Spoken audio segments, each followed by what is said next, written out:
आज सबसे पहले हम आपको ये बताएंगे कि क्या ईरान में तख्ता पलट का वक्त बहुत करीब आ चुका है। इस वक्त ईरान अपने इतिहास के सबसे खतरनाक प्रदर्शनों में से एक का गवाह बन रहा है। करीब 2 हफ्तों से जारी ये प्रदर्शन अब बेकाबू हो चुका है।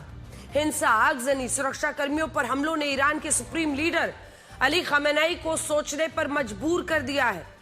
ये तस्वीरें आज आपको हैरान करेंगी। अब अली खमेनेई को ये सोचना पड़ रहा है कि क्या अब भी ईरान में रहना उनके लिए ठीक होगा, क्योंकि ये हिंसा, ये प्रदर्शन अब ईरान के सभी 31 प्रांतों में फैल चुके हैं। और ईरान निर्वासित प्रिंस रजा पहलवी भी पूरी तरह सक्रिय हो चुके हैं। दूसरी तरफ अमेरिका के राष्ट्रपति डोनाल्ड ट्रंप ने भी ईरान में बड़े हमले की चेतावनी दे डाली है। इसके बाद आपको अमेरिका के राष्ट्रपति डोनाल्ड ट्रंप और उनके मंत्री हावर्ड लुटनिक के बयानों का विरोधाभास दिखाएंगे और ये जानने की कोशिश करेंगे कि हवाई दावे करने में ट्रंप ज्यादा आगे हैं या उनके मंत्री। हावर्ड लुटनिक ने दावा किया कि भारत के साथ ट्रेड डील लगभग पूरी हो चुकी है, लेकिन प्रधानमंत्री मोदी ने ट्रंप को कॉल नहीं की, इसीलिए डील अधूरी रह गई। जबकि ट्रंप कुछ और ही दावा कर रहे थे। लेकिन भारत ने इसकी सच्चाई बताते हुए अमेरिका को यह संदेश दे दिया है कि कुछ भी बोलने से पहले कम से कम ट्रंप और उनके मंत्रियों को आपस में चर्चा तो कर लेनी चाहिए। आखिर कब तक झूठे दावों को लेकर ट्रंप प्रशासन अपनी किरकिरी यूं ही कराता रहेगा। इसके बाद आपको फैज़ इलाही मस्जिद मामले में पाकिस्तान के पाखंड की घुसपैठ दिखाएंगे। तुर्कमान गेट के बेगाने मामले में पाकिस्तान ने जबरन अपनी नाक घुसेड़ने की कोशिश की और मस्जिद को लेकर नकली आंसू बहाना शुरू कर दिया। आज आपको बताएंगे कि पाकिस्तान को भारत में मस्जिदों पर सवाल करने से पहले यह जवाब देना चाहिए कि आखिर पाकिस्तान में 1817 मंदिर और गुरुद्वारों में से सिर्फ 37 ही क्यों बचे हैं। और उसी पाकिस्तान को यह भी समझना चाहिए कि अवैध अतिक्रमण हटाने और मस्जिद को हटाने में दोनों में बहुत फर्क है। लेकिन पढ़ लिख लिए होते तो ये हाल थोड़ी होता। खैर, मेरी एआई वर्जन आज आप क्या बता रही हैं।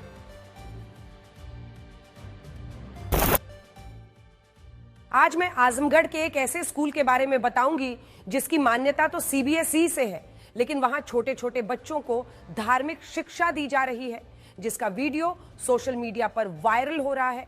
इस वीडियो में बच्चों को उनका धर्म और उससे जुड़ी बातें रटाई जा रही हैं, जिसे लेकर विवाद हो रहा है। तो ईरान की बात हो रही है, अपने इतिहास के सबसे खतरनाक प्रदर्शनों में से एक का गवाह बन रहा है।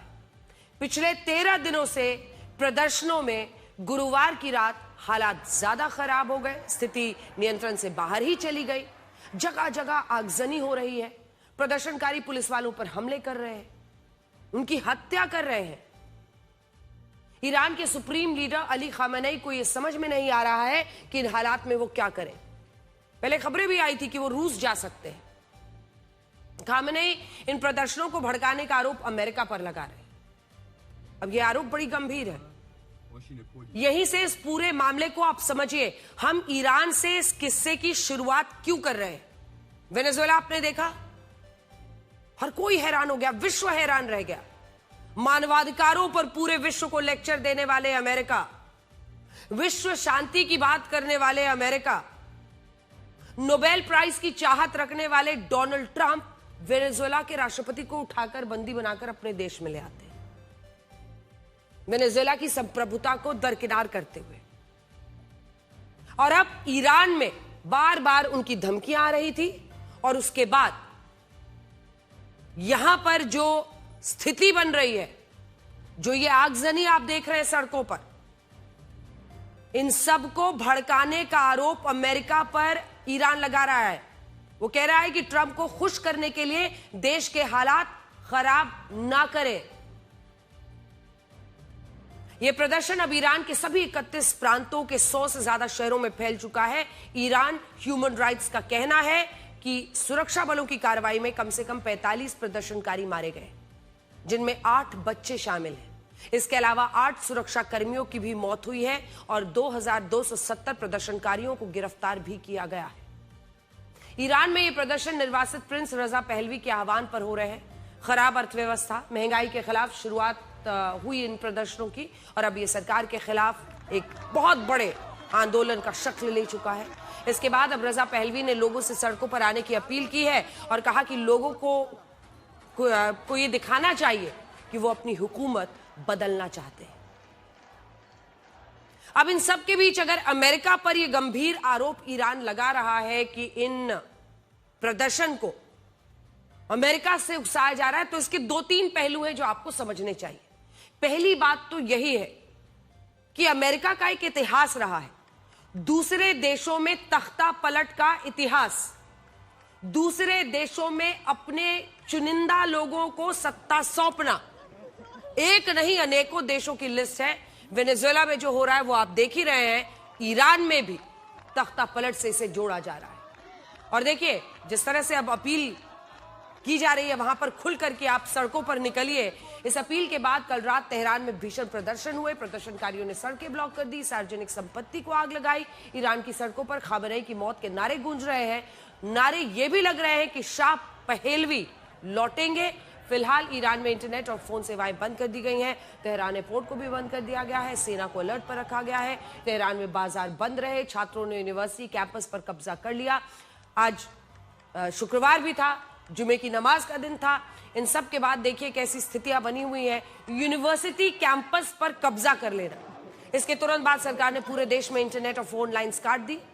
इस रिपोर्ट में देखिए कि ईरान में इस वक्त क्या हालात हैं और कैसे हिंसा पर लोग उतरे हुए हैं और कैसे हालात विस्फोटक बने हुए हैं। हमने आपके लिए अली खamenei की धमकी को फारसी से हिंदी में ट्रांसलेट किया है, ध्यान से सुनिए।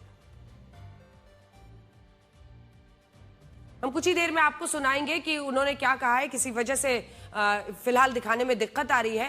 देखिए अली खamenei की ये धमकी बता रही है जिसमें वो सीधा ट्रंप को चैलेंज कर रहे हैं कि ट्रंप ईरान को वेनेजुएला समझने की भूल ना करे। अब देख रहे हैं आप, जो हमने आपको शुरू में कहा था कि कैसे ट्रंप के जरिए विश्व के तमाम जगहों पर हो रही घटनाओं की कड़ियां जुड़ेंगी और फिर जाके एक किस्सा मुकम्मल होगा। उसी कड़ी में अब आप देखिए कि वेनेजुएला की तरह कितने देशों को इस वक्त डोनाल्ड ट्रंप धमकी दे रहे हैं और उन्हीं में से एक ईरान ये साफ साफ कह रहा है कि हमें वेनेजुएला समझने की गलती मत कीजिएगा, क्योंकि वेनेजुएला में तो घुसकर वहां के राष्ट्रपति को उठाकर ले गए ट्रंप। ट्रंप ने पिछले हफ्ते ही वेनेजुएला के राष्ट्रपति को गिरफ्तार किया।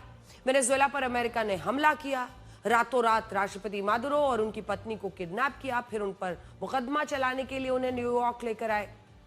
लेकिन दुनिया इस पर क्या कह रही है हम आपको बताएंगे। उससे पहले आइए अब हम आपको चलाकर सुनाते हैं जरा कि आखिर अली खamenei जो अब ये कह रहे हैं डोनाल्ड ट्रंप से, उनको वापसी धमकी दे रहे हैं और कह रहे हैं वेनेजुएला मत समझिए हम। अब देखिए जब मादुरो को भी किडनैप किया एक तरह से डोनाल्ड ट्रंप ने, तो उसको लेकर पूरे विश्व में बवाल मचा। पूरे विश्व में तमाम देशों ने उनकी निंदा की। रातों रात राष्ट्रपति मादुरो और उनकी पत्नी को किडनैप किया था, फिर उन पर मुकदमा चलाने के लिए न्यूयॉर्क लेकर आ गए। दुनिया ट्रंप की निंदा करती रह गई, ट्रंप ने यह काम करके दिखा दिया। सवाल यह है कि क्या ट्रंप ईरान में ऐसा कर सकते हैं? ट्रंप की इच्छा तो होगी ही, क्योंकि ईरान उन गिने चुने देशों में शामिल है जिन्हें अमेरिका खुलकर अपना दुश्मन मानता है। ट्रंप ने पिछले साल हमला करके ईरान के परमाणु कार्यक्रम को ध्वस्त कर दिया था, लेकिन कहीं ट्रंप ईरान पर फिर से हमला तो नहीं करने वाले, क्योंकि ईरान वेनेजुएला नहीं है। इस क्षेत्र में ईरान के पास सबसे बड़ी सेना है। ईरान के पास 10 लाख सक्रिय सैनिक हैं। अकेले IRGC के पास कम से कम 1.5 लाख सैनिक हैं। मिडिल ईस्ट में युद्ध में माहिर है। इसके अलावा बासिज मिलिशिया भी है जिसमें हजारों सैनिक हैं। अमेरिका के लिए ईरान पर हमला करना वेनेजुएला जितना आसान तो नहीं ही होगा। ईरान के पहाड़ी भूभाग और विशाल शहरी क्षेत्रों को देखते हुए इसकी तुलना इराक से भी नहीं की जा सकती। इसके अलावा ऐसी स्थिति में रशिया और चाइना भी ईरान की मदद के लिए आएंगे, क्योंकि ईरान इन दोनों का वेनेजुएला से कहीं ज्यादा महत्वपूर्ण साझीदार है। ईरान में आर्थिक संकट के कारण बड़े पैमाने पर विरोध प्रदर्शन हो रहे हैं, लेकिन ये वैसा अवसर नहीं साबित हो रहा है जैसा कि अमेरिका और इजराइल सोच रहे हैं। ईरान का संकट बड़ा है, गंभीर है, ये बात सही है। गंभीर आर्थिक मंदी है, इन्फ्लेशन बहुत ज्यादा है, अली खamenei का स्वास्थ्य भी खराब है, लेकिन ईरान पर सीधा हमला करके सत्ता परिवर्तन करना फिलहाल संभव तो नहीं लगता। लेकिन ये वैसा अवसर साबित नहीं हो सकता जैसा अमेरिका और इजराइल सोच रहे हैं। लेकिन ये माना जा रहा है कि आज की रात बहुत बड़ी हो सकती है, और जिस तरह की स्थितियां ईरान में इस वक्त बनती हुई दिख रही हैं, एक क्लैश जो है वो अपने चरम पर पहुंच रहा है। अब तो दुनिया ये जान चुकी है कि अमेरिका के राष्ट्रपति डोनाल्ड ट्रंप एक बड़बोले, एक अहंकारी और ईगोइस्ट व्यक्ति है। वो कुछ भी बोलते हैं, कुछ भी दावा करते हैं, उनके दावे झूठे और गलत साबित होते हैं। और अब तो ऐसा लगता है कि उन्होंने अपनी टीम में भी ऐसे ही लोगों की भर्ती कर ली है। ये जो शख्स आपको इस वक्त टेलीविजन स्क्रीन पर दिखने वाला है, इनका नाम ये हावर्ड ल्यूटनिक है, जो अमेरिका के कॉमर्स सेक्रेटरी यानी कि वाणिज्य मंत्री है। अमेरिका और भारत के बीच होने वाली ट्रेड डील की जिम्मेदारी इन्हीं पर है। एक पॉडकास्ट में हावर्ड ल्यूटनिक ने भारत और अमेरिका की ट्रेड डील को लेकर बहुत झूठे दावे किए हैं। हावर्ड ल्यूटनिक ने दावा किया कि भारत के साथ ट्रेड डील लगभग पूरी हो चुकी थी। भारत को बातचीत फाइनल करने के लिए 3 शुक्रवार यानी 3 हफ्तों का समय दिया गया था। ल्यूटनिक ने कहा कि पूरी डील सेट थी, ट्रंप खुद इसे क्लोज करना चाहते थे, इसके लिए बस मोदी को राष्ट्रपति ट्रंप को कॉल करना था। लेकिन मोदी ने कॉल नहीं किया, डील नहीं हो पाई। अमेरिकी कॉमर्स सेक्रेटरी के इन दावों में कितनी सच्चाई है, आज हम इसी का विश्लेषण करेंगे। क्योंकि ट्रंप के मंत्री सिर्फ अपनी कल्पनाओं के घोड़े दौड़ाए, जो सच्चाई से बहुत दूर है। ऐसे दावे किए जिनका हकीकत से कोई लेना देना नहीं है। ऐसा लगता है कि डोनाल्ड ट्रंप और उनके मंत्री किसी रियल एस्टेट डीलर की तरह ये डील कर रहे हैं। आपने अक्सर देखा होगा कि अगर कोई घर या फ्लैट खरीदने जाओ, पहली बार में अगर डील फाइनल ना हो तो आप कुछ दिन बाद फिर से जाते हैं और इस बार डीलर जानबूझकर ज्यादा दाम बता देता है। ट्रंप इसी तरह का व्यवहार कर रहे हैं। सब कुछ चेहरे पर दिख रहा है, बात करने का ढंग देखिए, और जैसे कि मतलब आप वापस आए, हमने दाम बढ़ा दिए, मतलब जैसे मजाक, जैसे डिप्लोमेसी की तमाम जो नियमावली है उन सबको इस समुद्र में डाल दिया है अमेरिका ने।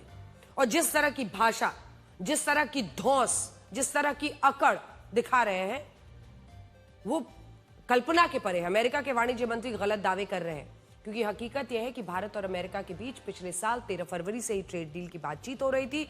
इस दौरान कई बार ट्रेड डील समझौते के करीब पहुंची, लेकिन बात नहीं बनी। ट्रंप और मोदी के बीच 2025 में 8 बार फोन पर बात हुई। ट्रंप ने सितंबर में मोदी को जन्मदिन की भी बधाई दी, जिसके बाद दिवाली की शुभकामनाएं भी दी।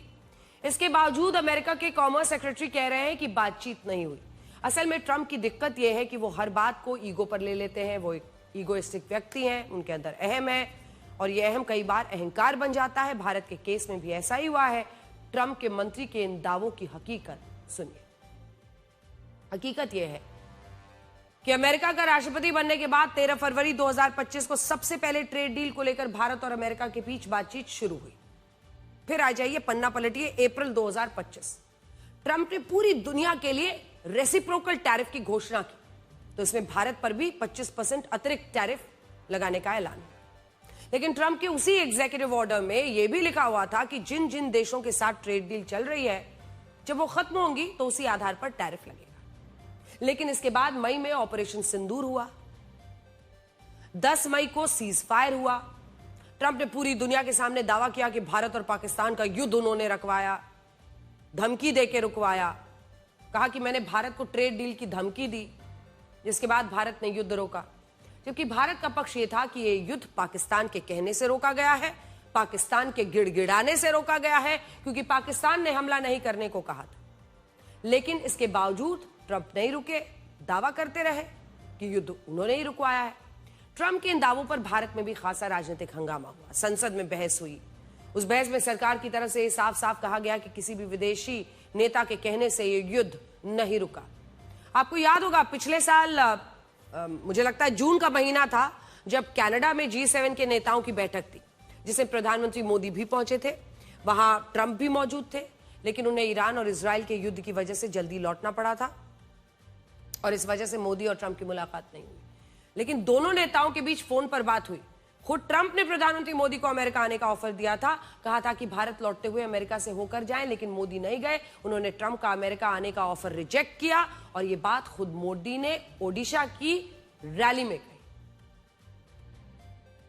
साथियों, अभी 2 दिन पहले मैं कनाडा में G7 समिट के लिए वहां था, और अमेरिका के राष्ट्रपति ट्रंप ने मुझे फोन किया। उन्होंने कहा कि अब कनाडा तो आए ही हैं, तो वॉशिंगटन होकर के जाइए। साथ में खाना खाएंगे, बातें करेंगे। उन्होंने बड़े आग्रह से निमंत्रण दिया। मैंने अमेरिका के राष्ट्रपति को कहा कि आपका निमंत्रण के लिए धन्यवाद, मुझे तो महाप्रभु की धरती पर जाना बहुत जरूरी है।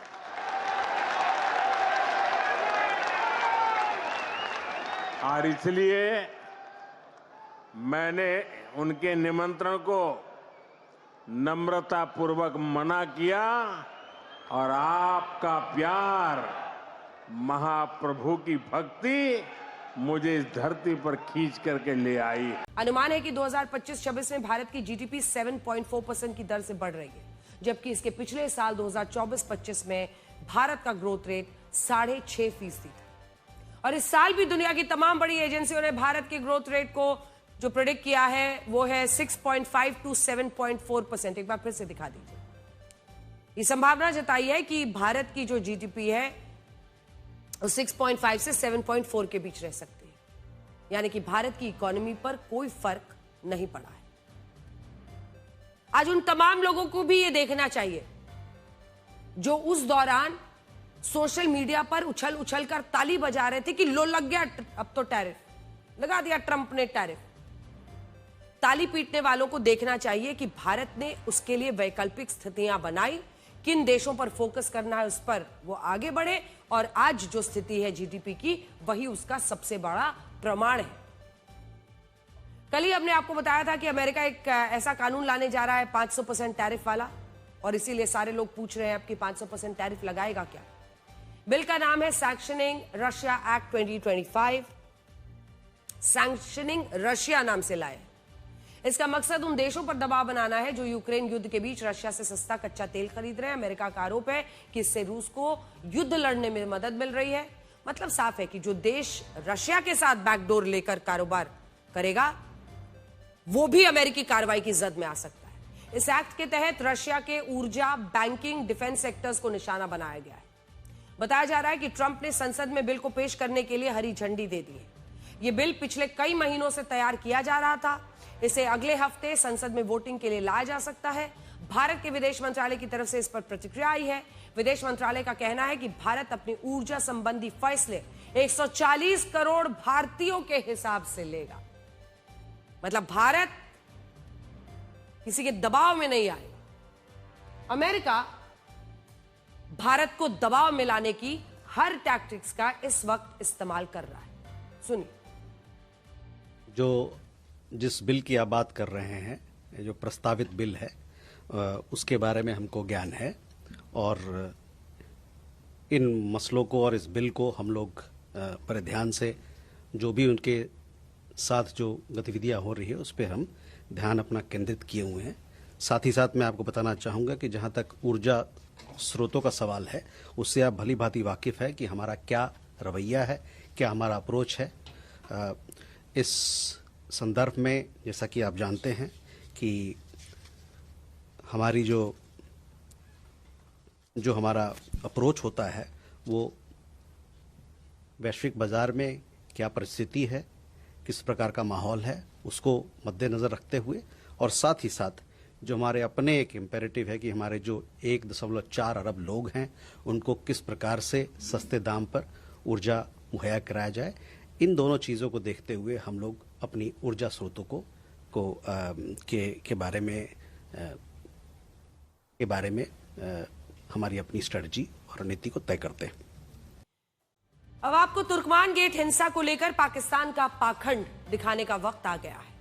फैज़-ए इलाही मस्जिद और तुर्कमान गेट हिंसा में जो भी हुआ, जैसी भी कार्रवाई हुई, वो सब भारत का आंतरिक मामला है, जिसमें ना पाकिस्तान को टिप्पणी करने का कोई अधिकार है ना किसी और देश को, चाहे वो मुसलमानों का कथित हितैषी होने का कितना ही बड़ा दावा करे। लेकिन जैसा कि पाकिस्तान की फितरत है, वो एक बार फिर अपना प्रोपेगेंडा लेकर तुर्कमान गेट मामले में कूद पड़ा। जिस पाकिस्तान से अपना घर नहीं संभल रहा, वो भारत में मस्जिद और मुसलमान के नाम पर अपना प्रोपेगेंडा चलाने की कोशिश कर रहा है। इस वीडियो में पाकिस्तान के पत्रकार ने फैज़-ए इलाही मस्जिद के आसपास तोड़फोड़ और मस्जिद को कथित नुकसान के बारे में सवाल किया, जिस पर पाकिस्तानी विदेश मंत्रालय के प्रवक्ता ताहिर अंद्राबी ने इसे प्रोपेगेंडा वाले सवाल पर अपना पाखंड परोसते हुए फर्जी गंभीरता दिखाना शुरू कर दिया, ताकि दुनिया इस झूठे प्रोपेगेंडा में फंसे कि किस तरह भारत में मुसलमान मस्जिदों को निशाना बनाया जा रहा है। अपने जवाब में अतिक्रमण हटाने को आरएसएस के अभियान का हिस्सा बताया।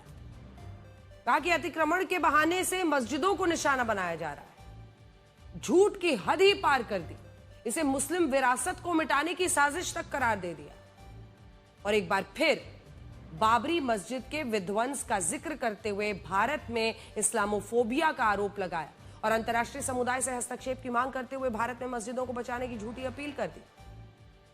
पाकिस्तान के इस झूठ, इस पाखंड पर भारत के विदेश मंत्रालय ने पाकिस्तान को आईना दिखाया, अपने गिरबान में झांकने की सलाह दी और कहा कि पहले पाकिस्तान अपने यहां अल्पसंख्यकों की स्थिति के बारे में देखे।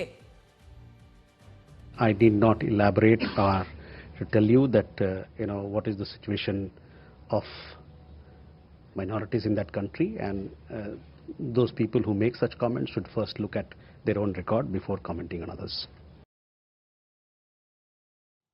अब पाकिस्तान का झूठ और प्रोपेगेंडा फैलाने से पहले अपने देश के अल्पसंख्यक हिंदुओं और सिखों की स्थिति के साथ वो क्या करते हैं यह पूरी दुनिया देख रहा है। भारत में मुसलमानों की स्थिति को लेकर जब वो आज कह रहा है तो फिर ये जवाब तो बनता था। आपको एक महीने पहले आई पाकिस्तान की संसद की अल्पसंख्यक समिति की रिपोर्ट बताते हैं। खुलासा हुआ कि विभाजन के वक्त पाकिस्तान में 1817 बड़े मंदिर, गुरुद्वारे, जहां पूजा पाठ से लेकर धार्मिक गतिविधियां हो रही थी, आज उनमें से मात्र 37 मंदिर और गुरुद्वारे बचे हैं। ये देखिए, ये संख्या 1947 के मंदिर और गुरुद्वारों का मात्र 2% है। यानी हिंदुओं और सिखों के 98% धर्म स्थल पाकिस्तान में तोड़ दिए गए, खंडहर बना दिए गए, कब्जा कर लिए गए या हमेशा के लिए बंद कर दिए गए। और दूसरी तरफ भारत में आज 3 से 4 लाख मस्जिदें हैं, जो दुनिया में इंडोनेशिया के बाद सबसे ज्यादा है। इतना ही नहीं, भारत में मस्जिदों की यह संख्या पाकिस्तान से 300 से 400% ज्यादा है। 1947 में पाकिस्तान में हिंदुओं की आबादी 20.5% थी, जो अब पाकिस्तान की कुल आबादी का सिर्फ 2.1% है। भारत में मुसलमानों की स्थिति को लेकर झूठ फैलाने वाले पाकिस्तान को इस बात का जवाब देना चाहिए कि आखिर पाकिस्तान के अल्पसंख्यक हिंदुओं के साथ क्या हुआ।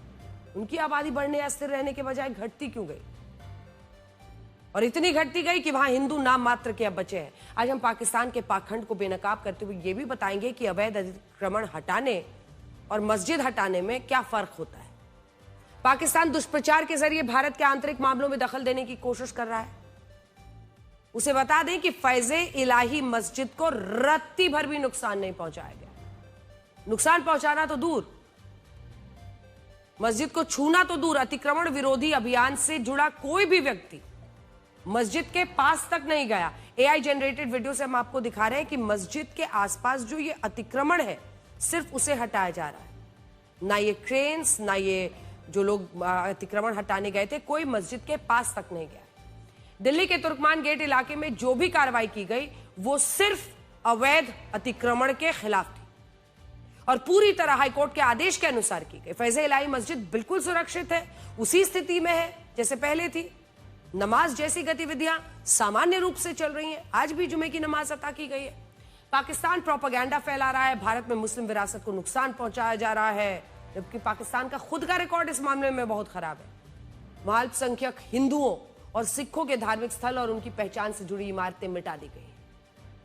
पाकिस्तान को यह भी देखना चाहिए कि उसने पिछले साल मार्च में बहावलनगर की एक मस्जिद को ध्वस्त कर दिया था। अब देखिए ये तस्वीर, फरवरी 2025 में सियालकोट में 22 अहमदिया मुसलमानों को जुमे की नमाज अता करने के आरोप में गिरफ्तार कर लिया गया, क्योंकि एक कट्टरपंथी ने शिकायत की थी कि अहमदिया मुसलमान द्वारा सार्वजनिक नमाज करना या अपने धार्मिक स्थल को मस्जिद कहना गैर कानूनी, जिससे मुसलमानों की भावनाएं आहत होती है। यहां तक कि पाकिस्तान की एक स्थानीय अदालत ने तो इन अहमदिया मुसलमानों को जमानत देने से इनकार कर दिया। इसी साल अगस्त में पाकिस्तान की राजधानी इस्लामाबाद में मदनी मस्जिद को गिरा दिया गया। मस्जिद गिराई थी।